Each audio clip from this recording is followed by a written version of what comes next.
There was a time when the Royal House of Windsor had everything a dynasty could desire. In 1991, Britain had helped secure peace after the Gulf War conflict. The ceremony of trooping the colour had a sense of victory over the dark forces of aggression. But for the Queen, the next conflict would be fought uncomfortably closer to home.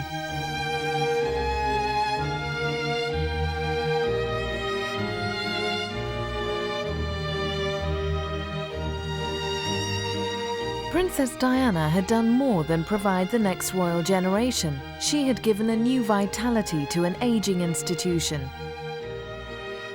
She looked certain to complete the Queen Mother's task of taking a popular family monarchy into the 21st century. Under the impressive facade of royalty on parade, there were dangerous tensions which would shatter the image of the monarchy. No one foresaw then that within a few troubled years, Princess Diana, once the future Queen, would be divorced, stripped of her royal title, and die tragically. The summer of 1991 would be the last time the royal family would all appear together publicly. Within a year, both the Princess of Wales and the Duchess of York would be removed from the royal fold. Diana had married too young. At only 20, she had been unable to cope with the royal system. Sarah, the Duchess of York, worldly wise at 26, fared little better. She too would be divorced and lose her title. As mother of a future king, Diana's isolation created confusion. A princess alone cut adrift from the royal family. Like Diana, Fergie had absorbed their morals and their ethos. She expected protection, but her indiscretions were cruelly exposed. Diana found affection and the love her husband could not give her in other people and in other ways. Her unique empathy with the public set her apart from her husband's family.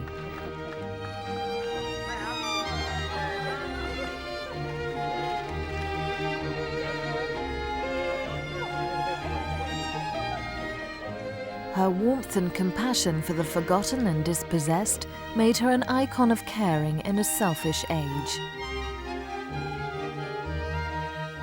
Her beauty and magnetism created jealousy among the royal family. Her popularity caused rivalry with her husband. Behind her duties, Diana hid her unhappiness, her illness, and her secret life. Hidden from her adoring public, Diana's private life was known only in royal and society circles. Older members of the royal family, with their love of pomp, pageantry and position, seemed blissfully undisturbed by Diana's personal problems. Well, of course, as the first person to speak the truth about Diana and to write about her as she really was, and to see that this was a multifaceted woman with many contradictions and someone who was pulling in many different directions, I haven't been surprised at what has happened in the last 5 years. In the paperback edition of Diana in Private, I recount a conversation that took place at Windsor between the Prince and Princess of Wales and the Queen and the Duke of Edinburgh, where Diana was warned if she pushed for a separation, she would inevitably get a divorce, that the result would be she would be marginalised. Diana and I didn't speak for 3 years after that book came out. Eventually, when we spoke, she said to me, "You were right." She said, "I didn't believe you at the time, but you were right." The sourness of Diana's relationship with Charles was exposed to the world during an official tour of Korea in 1992. Their visit created such embarrassment that Britain had to apologise to the host nation. The royal couple continued this official union until the poisonous atmosphere could no longer be disguised. Diana's marriage and the relations between her and Prince Charles really presented the royal family with an almost insoluble problem. It is announced from Buckingham Palace that with Charles insisted on a formal separation announced by Prime Minister John Major in the House of Commons. Major said that Diana could still become Queen. Got up in the House of Commons and said, this does not affect the whole series of things. It doesn't affect Charles's position as future head of the Church. It doesn't affect Diana's future position as Queen of England. And everybody said, come off it, John. You're pretty implausible most of the time, but this is totally rubbish. I think once actually the extent of the rift between the two of them had become public knowledge, once both of them, both Diana and Charles, had started a public competition for favour, which inevitably amounted also to blaming the other, were competitions for public favour. Once that's happened, you couldn't possibly have the two of them remaining married. And again, if they had remained married, the question would have been, first of all, everybody would have said, this is a sham. And the second thing they would have said is, but how can she possibly be queen?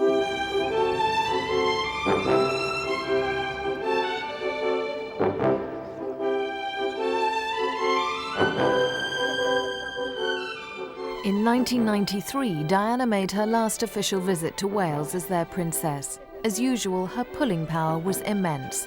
An expectant crowd, including the press, waited for the royal convoy to arrive.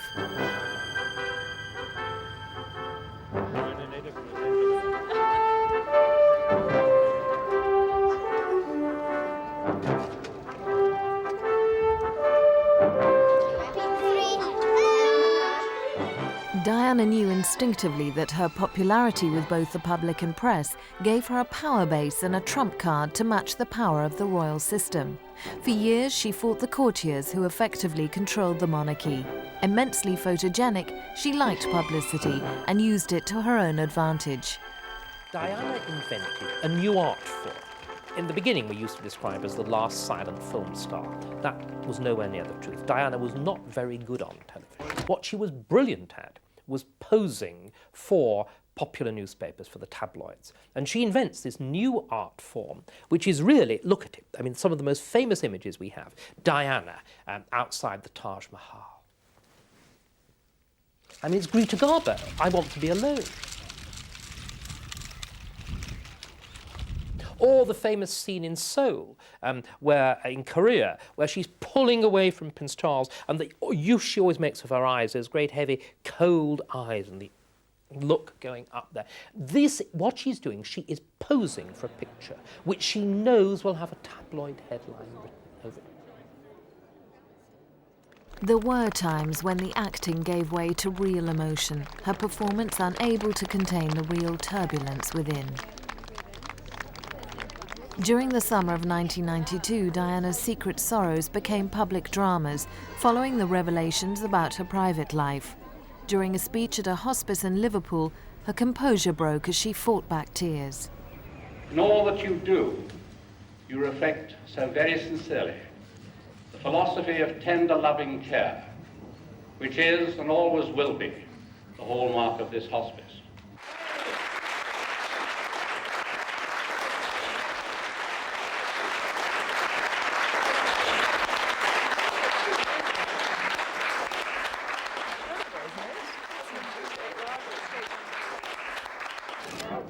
Gathering her composure, Diana reached out to her adoring public for their support and understanding.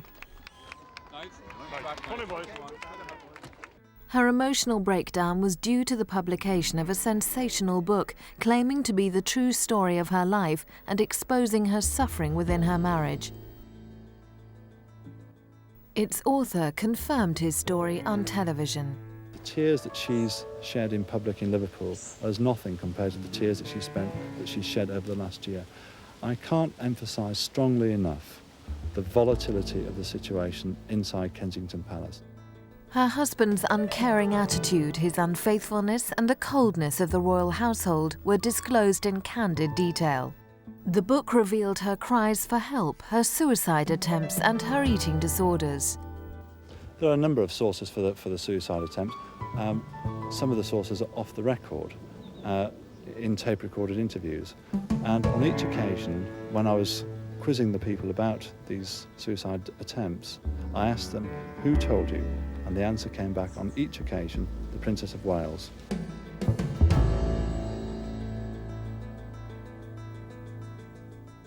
Despite the publicity created by the revelations of an unhappy marriage, Diana continued with her royal duties.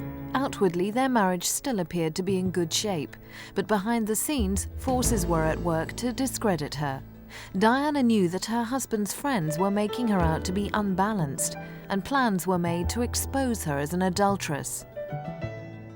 A personal and sensitive phone call with a male friend who called Diana Squidgy had been intercepted, and the tape sent mysteriously to a newspaper.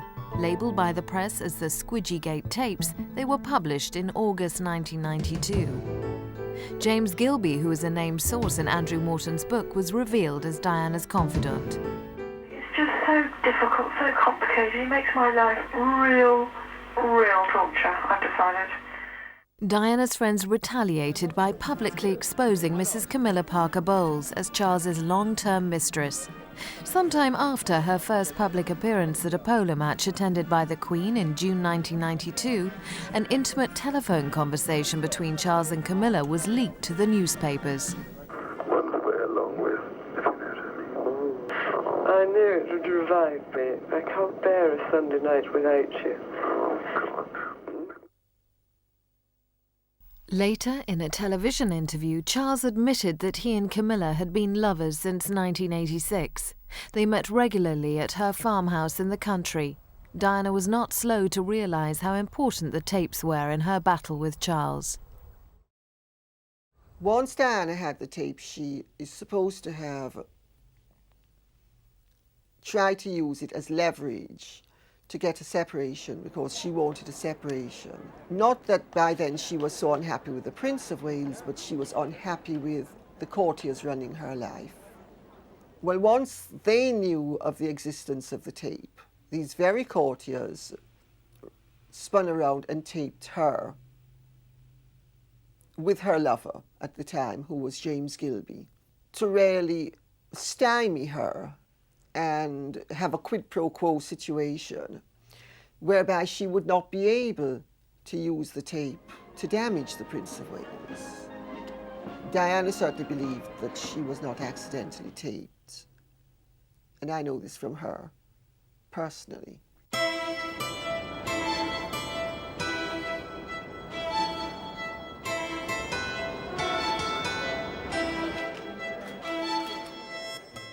On the other side of the world, in New York, the disgraced Duchess of York hoped to resolve her problems by earning enough money to pay off her mountainous debts. Her mother-in-law, the Queen, cleared some of the overdraft accumulated during Fergie's brief spell as a royal wife, but further debts had arisen thanks to the Duchess's high spending. Money and men were the twin sources of Fergie's fall from grace. She hoped her royal connections would sell her literary endeavours. What we've seen actually in the British royal family is farce and tragedy being played out simultaneously. Diana is the tragedy. Poor Fergie is the farce.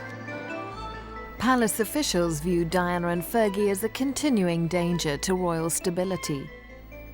But unlike Charles, Prince Andrew behaved with great civility to his estranged wife, believing that the happiness of their young daughters, Beatrice and Eugenie, came first.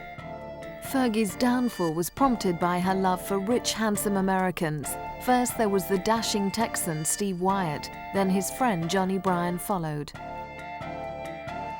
Bryan had claimed that he was an honest broker helping Fergie with her marital and financial problems. The papers told a different story. The indiscretions of previous royal generations had been covered up. Fergie found, like Diana, that hers were exposed. She blamed the publication of these photos and earlier ones with Wyatt on her enemies, the grey men within the palace. Now, she obviously did quite a lot of damage to the monarchy, or to the family monarchy, but it was always limited by the fact that nobody ever took her very seriously, did they? I mean, you remember it was Lord Charteris, wasn't it, who, when he was asked for his opinion, terribly patrician disdain, sat up there, looked over his half-moon spectacles, said, vulgar, vulgar, vulgar. And I think we all felt that she was vulgar, vulgar, vulgar. The difficulty with her was ever to imagine that this hooray Henrietta was actually Duchess of York and called her Royal Highness and curtsy to her. She was so improbable. Actually, I have a very, very soft spot for Fergie. I think that with all her vulgarity, and all her crassness, she was actually quite an honest, go-getting girl. I also think she was never malicious. She never tried to damage the monarchy. She never tried to damage her husband. And in that sense, there is quite an instructive contrast with Diana. I mean, Diana, for all her virtues, was very vindictive. She went out of her way to damage Charles as much as possible. There was also an element of vindictiveness directed against the royal family. You know, this attack so public in the Morton book on the family firm. Now, Fergie was never guilty of that. She was just preposterous, poor dear.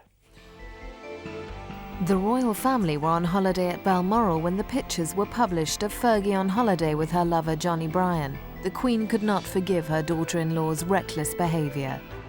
Rather than endure the looks and whispers over her topless frolics with Johnny Bryan, Fergie fled from the royal holiday home in Scotland. She was subsequently banned from royal events. Meanwhile, in Balmoral, it was family business as usual, with the royals attending their church service. Diana and Fergie had plotted to leave the royal family together. In the event, Diana held back. Humiliated, Fergie went back to a rented home and life as a single mother. She had been cast out in the cold by her husband's family.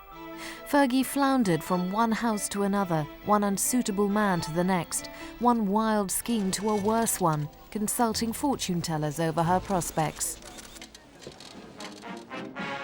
Meanwhile, the royal band played on. Triumphal processions were a sign of a dynasty that looked to the past, to distant times when monarchs had awesome power over troublesome wives. Outwardly undisturbed by the antics of her eldest sons and their wives, the Queen perhaps drew consolation from her ancestors. But Diana and Fergie may not have fared well in Henry VIII's day. His divorce from his first wife, Catherine of Aragon, who failed to bear him a son, caused a breach within the Catholic Church of Rome. She was expelled from the royal court. He hounded her literally to death by moving her to a series of unhealthy houses. And in the 16th century, an unhealthy house was quite easy to find. He bombarded her with demands, he took away her jewels, he really terrorised her. The grim Tower of London faced those who fell foul of Henry. His second wife, Anne Boleyn, was executed there for her adultery, an act of high treason in those days.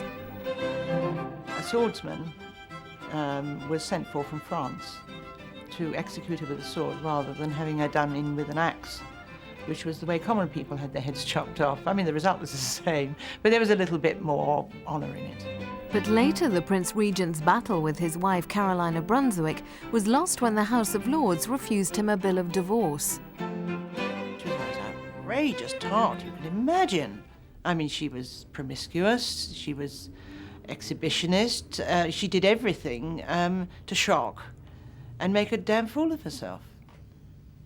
You know, and she was fortunately abroad for most of the time, and George IV, when Prince Regent, simply wanted to get rid of her, and considering some of the things she did, like going around in short skirts in an open carriage with a younger man in Italy, one can't blame him. Not that he was a paragon of virtue himself, of course, but he did have a position to keep up. Queen Victoria, founder of most of Europe's royal dynasties through marriage to her cousin Prince Albert, had 9 children and provided a perfect model of family values. One of the things that's very important to understand about our current royal family, they're of course really the Hanoverian royal house, the German royal house, and they seem to have always had, how can I put it tactfully, a very healthy sexual appetite. One doesn't normally think of Victoria, you know, with her famous "we are not amused," as a highly sexed woman, but there's no doubt about it. She hated actually having children. She hated the whole process of giving birth, and who wouldn't under Victorian conditions. So of course, she was one of the early people to give birth with anaesthetic, with doses of chloroform. But the night after her wedding, in other words, her marriage night, her descriptions of that, her enthusiasm, her passion, is quite extraordinary. Victoria's son, King Edward VII, had a lifetime of pleasure with a series of mistresses, most notably with Mrs. Alice Keppel. Then there was Daisy, Countess of Warwick, and the actress Lily Langtry.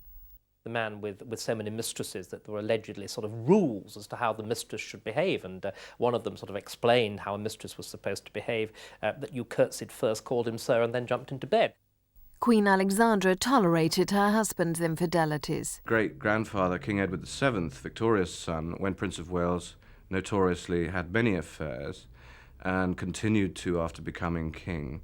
This, of course, was in a different age when his wife did shut up and look the other way and was very long-suffering and kind enough to invite his favourite mistress to see him on his deathbed. And that favourite mistress, Mrs. Alice Keppel, just happens to be the great-grandmother of Mrs. Camilla Parker Bowles, as Camilla reputedly reminded the prince on one of their first meetings. My great-grandmother was your great-great-grandfather's mistress. How about it, then? She supposedly said to him. Edward's son, King George V, and his wife Mary preferred Victoria's family values. What happened, though, in the beginning of the 20th century with George V and Queen Mary was that there was a decision that the monarchy should adapt itself to democracy. What we're going to do, we're going to symbolise the one thing that all our people have in common. Now, the thing that everybody had in common until the 1960s was family. You all belonged to a family, you were a product of a family, you were all going to get married. Very few people didn't get married and so on. And the House of Windsor did this, and it did it extraordinarily successfully. Very, very successfully embodied typical middle-class bourgeois family values. It was a bourgeois monarchy. Now, there are always exceptions. There was the exception, of course, of Edward VIII, who was driven from the throne because he wouldn't fulfil this particular set of values. George V and Queen Mary were cold and distant parents to their 6 children. The eldest, David, was a handsome golden child with enviable charisma. His upbringing concentrated on protocol. In adult life, he rebelled against his parents' repression. It was during the First World War when, as a young officer, he was subjected to a major encounter with the opposite sex. Edward VIII is first introduced to sex when his equerries decide that, he's whatever he is. I can't even remember his age, but relatively elderly, not to have had sex. They decide this really must stop. So they give him I think it's just outside Amiens in the First World War. They give him a jolly good dinner with a great deal of wine, and then a nice, sympathetic French prostitute, if I remember correctly, called Paulette, is found, who gives him ecstasy for the evening. And then he writes this letter afterwards, never been interested in it before, now I can't get enough. And he is then never out of love and never out of sex. So I think we need to see this as a highly charged family, which of course I suppose shows you just what problems enacting the role of the family monarchy actually presents in terms of the suppression and the control of desires. Thelma Furness was one of his married lovers. Frida Dudley was another. They all lost out to twice-married Wallis Simpson. King Edward VIII had a succession of relationships when he was a single man, always with married ladies, always with married ladies. He always believed that it was safer to have a relationship, have an affair with a married woman, because she had a commitment elsewhere. She had as much to lose, perhaps, as he did. Edward VIII chose married women because they were safe. He liked mature women. He liked the comforts of home. He didn't like silly girls. He wanted a woman, and a woman who would provide him with a home life. He felt that he'd never had a home life with his parents. He used to say Queen Mary, his mother, was very cold, and he was terrified of King George V. So he felt he'd never had a home life, and he wanted a home life. And the way to get a home life was to be a part of a family, which is what he had when he had his mistresses. In 1936, David, by then King Edward VIII, gave up the throne for the woman he loved and became Duke of Windsor. They married the following year and never returned to live again in Britain. All hated her. They thought that she had stolen the king. She had made him lose his crown. They all thought she was a terrible adventuress. They all thought she was simply out of the position. And what they all thought was that once she had got him, once she had married him and wasn't the Queen, that she would ditch him as she had ditched two other husbands. They assumed she was simply an adventuress who was after the throne, and once she didn't get it, that she would clear off. That fact didn't happen, but that is why they thought she was just really a good-time girl, is what they thought she was. After their marriage, the couple lived in France in a villa in Paris. The Duke was always resentful that after their marriage, his wife was not made a Royal Highness. Well, he thought that she was absolutely worthy of it. He thought that this is the least he could do. If he couldn't make her queen, and he was determined at one stage that she would be queen, and she was determined to be queen, the least that he could do for her was to make her a Royal Highness, and this is what he spent really his whole life battling for. This is the one supreme battle of his life. More important than anything was to make her a Royal Highness, a battle, of course, which he never won.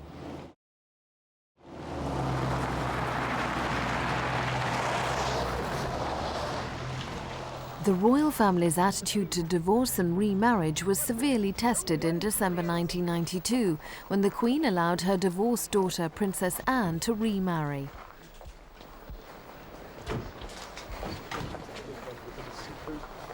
Charles and Andrew had both separated from their wives that year, Charles only 3 days before he attended this wedding.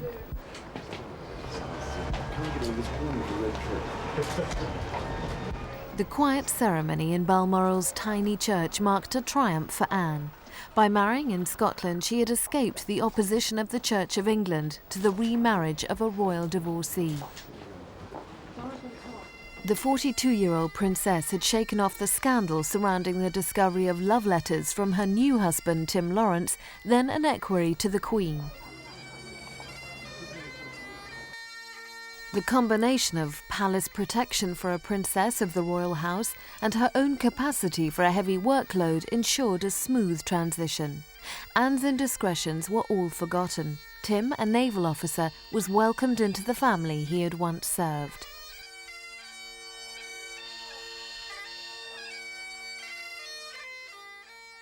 On that occasion in Scotland, Princess Anne's grandmother, Elizabeth, the Queen Mother, must have recalled her own wedding in 1923.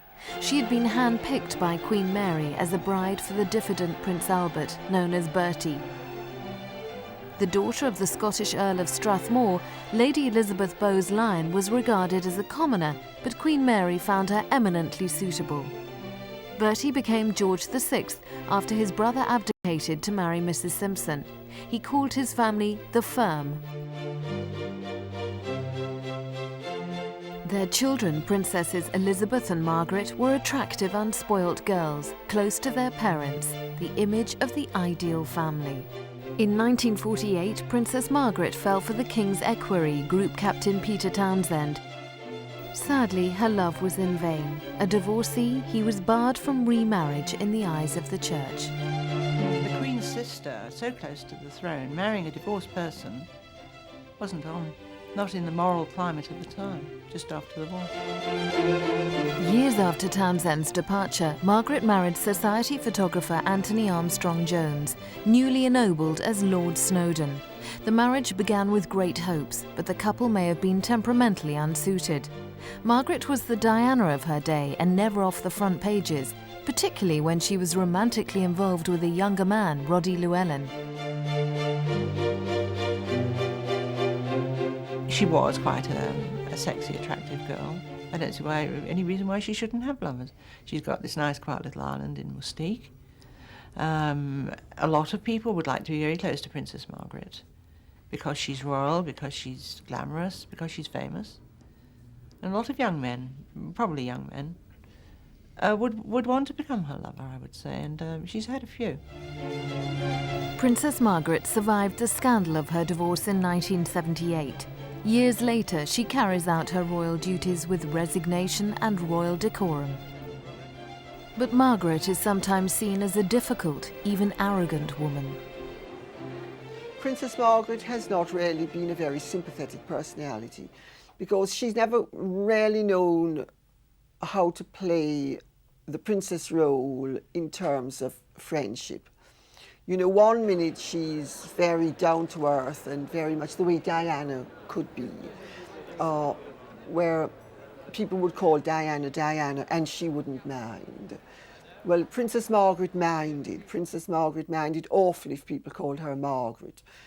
So, you know, she'd be so relaxed with them and allow them to be so relaxed with her that they would take it to the ultimate and obvious conclusion of treating her completely as if she were a human being without royal status, at which point she would clamp down and remind them that she was the Queen's sister, and, you know, that she was ma'am, and that, so, you know, she's gone through her whole life with many people who are genuinely fond of her calling her ma'am darling. Well, I mean, that's ridiculous.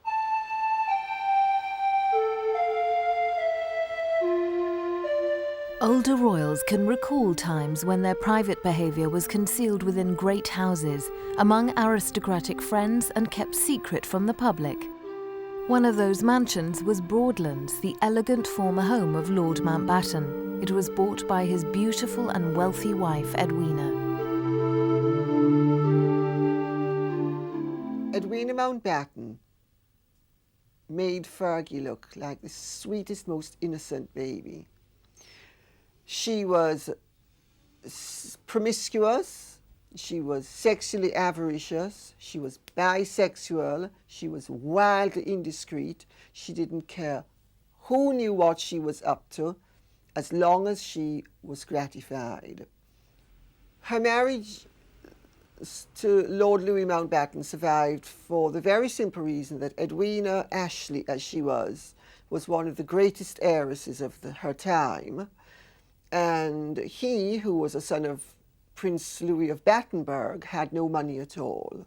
He also loved her. He genuinely did love her. He did not impinge upon her in any way. He allowed her absolute freedom, which she took. You know, she would put on her tiara and go to Buckingham Palace, and the following morning take off for India with a lover.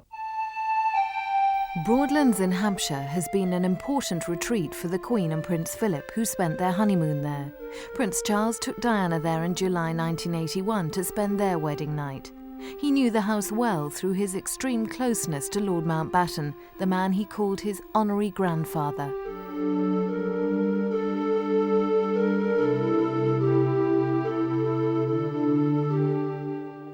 Always a little afraid of his own father, Prince Philip, Charles looked to the much-decorated war hero for manly guidance.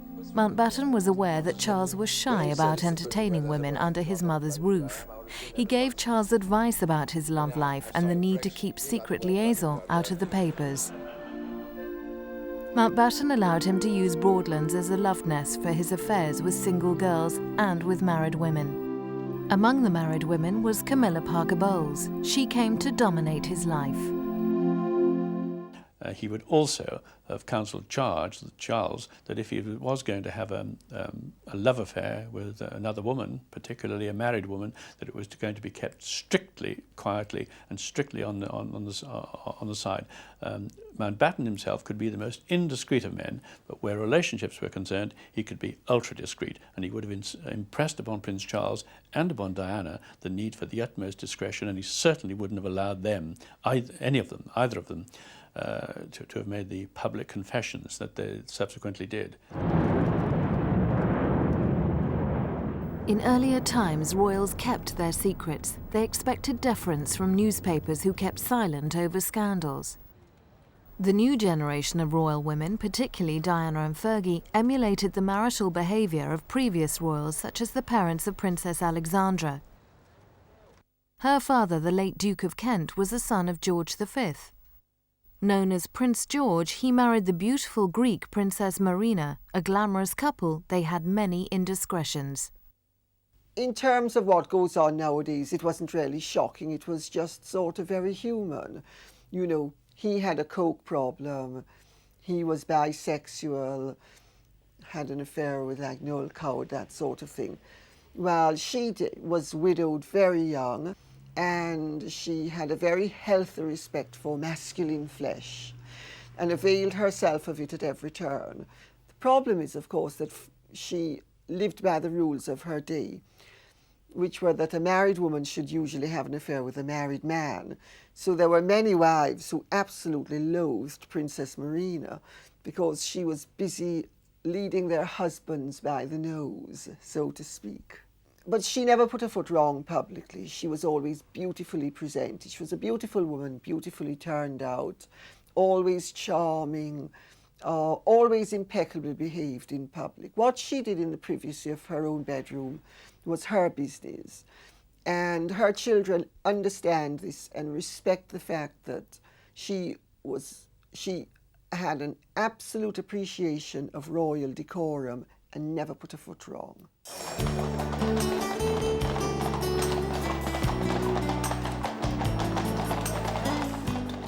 Like Edwina Mountbatten and Princess Marina, Diana and Fergie expected their dangerous liaison to remain hidden behind the veneer of royal respectability. Diana remained loyal to the royal family up until the point where she felt threatened by Charles's friends and by the palace machinery of courtiers. Married in name only, in 1986 she had fallen in love with a young officer, James Hewitt. Their on-off affair lasted 5 years. She confessed their relationship during her 1995 Panorama television interview. Did your relationship go beyond a close friendship?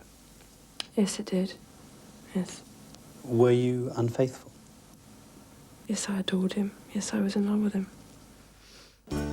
That interview, in which she questioned Charles's suitability to become king, shattered the uneasy peace she had held with the royal family since her 1992 separation. Her situation became untenable. The Queen demanded divorce. I think Diana broke the mould of the monarchy really essentially because of personality. She was this extraordinary woman. We didn't think so at first, but she turned out to be this quite extraordinary woman. She had a certain kind of common touch, dare I use the word, a sort of vulgarity, which is essential in a popular institution in an age of mass democracy. There was something else too.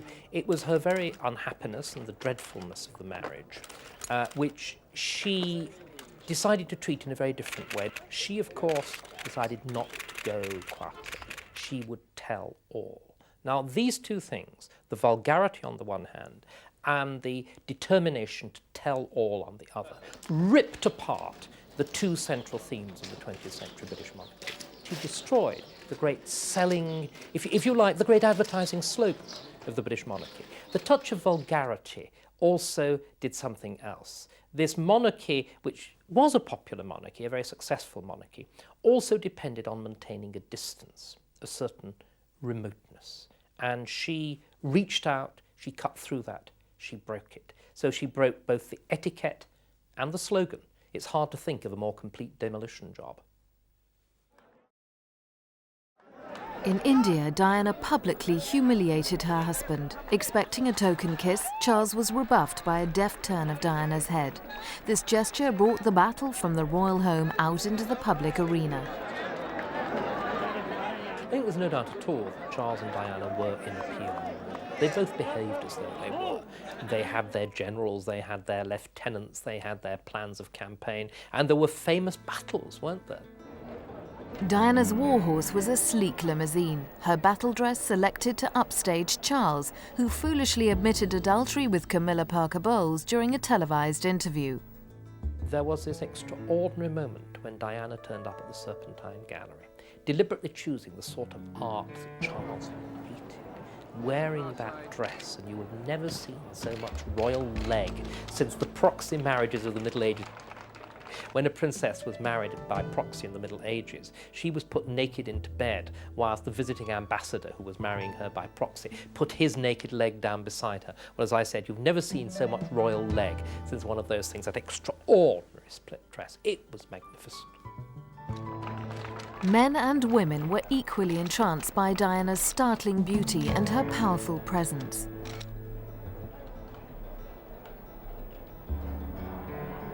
She had learned every cosmetic and fashion trick to enhance her appearance.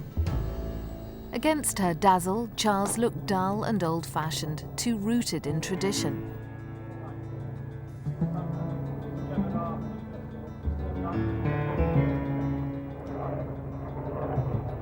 But Diana's death seems to have liberated him. Seen weeks after her funeral, Charles toured South Africa with Prince Harry. He seemed a new man. The burden of rivalry was gone. he also found himself in a completely no-win situation. Everyone's noted how his own behaviour seems to have transformed since Diana's death, how much more outgoing, how much more relaxed. I think he always found himself playing second fiddle to her. He always found himself overshadowed by her. Whatever card he played, she seemed to trump. And I think he must desperately have hoped that divorce would somehow put an end under this awful story. Of course, it didn't. It didn't. Only her death did. Charles no longer had to share his elderly grandmother's popularity with the public.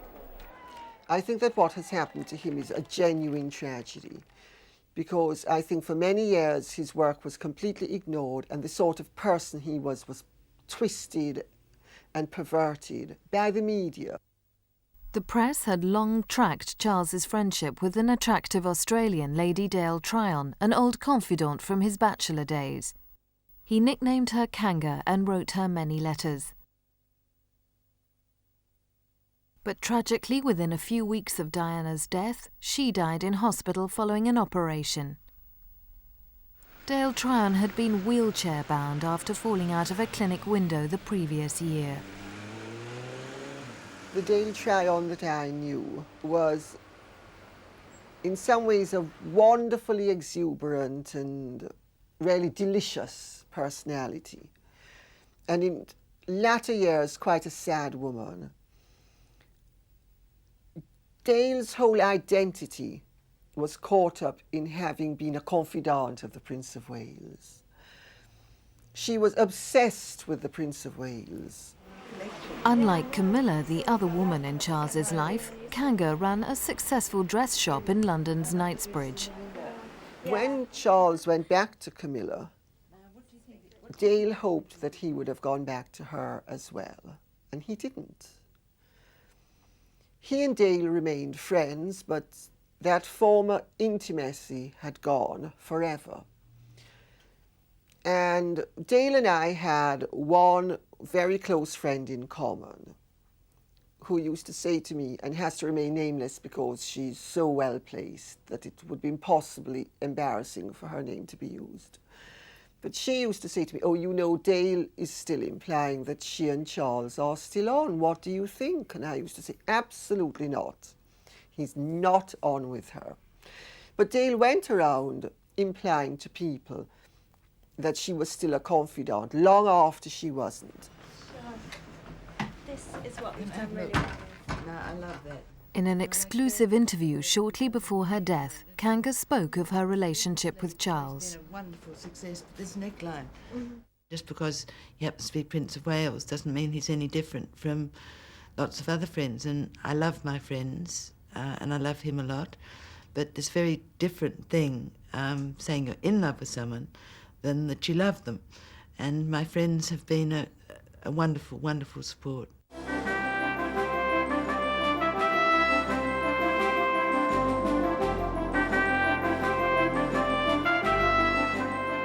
Of the three women who loved Charles, only one survives. Camilla Parker Bowles is still a powerful force in Charles's life.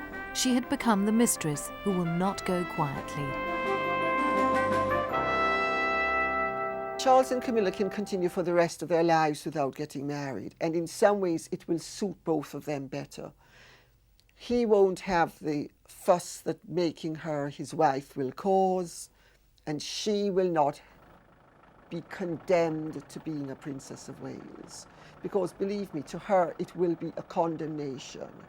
He always understood that anyone who became the Princess of Wales entered into a Mephistophelian bargain with the media and with the courtiers, that she was sacrificing her freedom, her independence, and to a large extent her individuality. He knew this.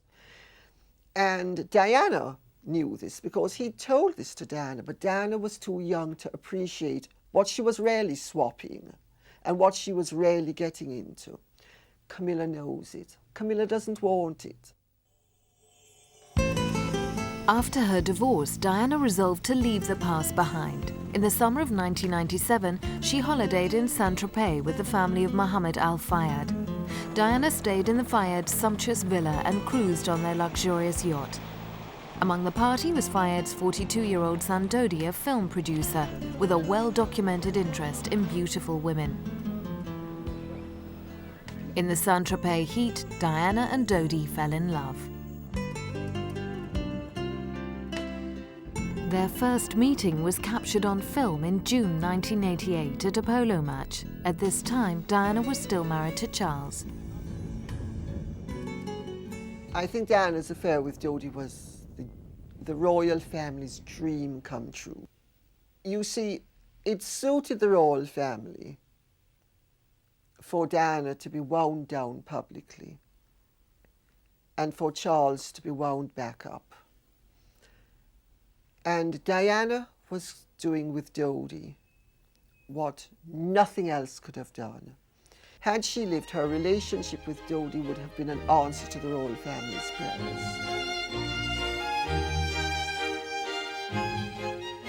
There were no happy endings. Diana and Dodi died after a Paris car crash on the 31st of August 1997.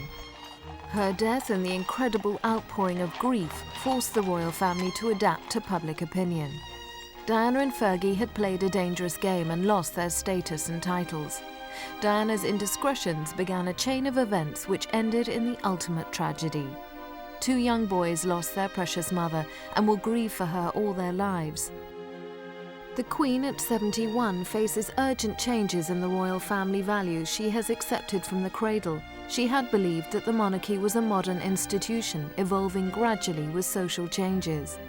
Now she knows that Diana's instincts and desire for reform were right. Even she admitted that lessons had to be drawn from Diana's death. In this new emotional Britain, this sort of double reaction is the right thing. But he can only keep that up. He can only, as it were, oddly enough, be now the inheritor of all the sentiment that was directed at Diana. This is the extraordinary thing. He can only do it so long as he doesn't marry Camilla.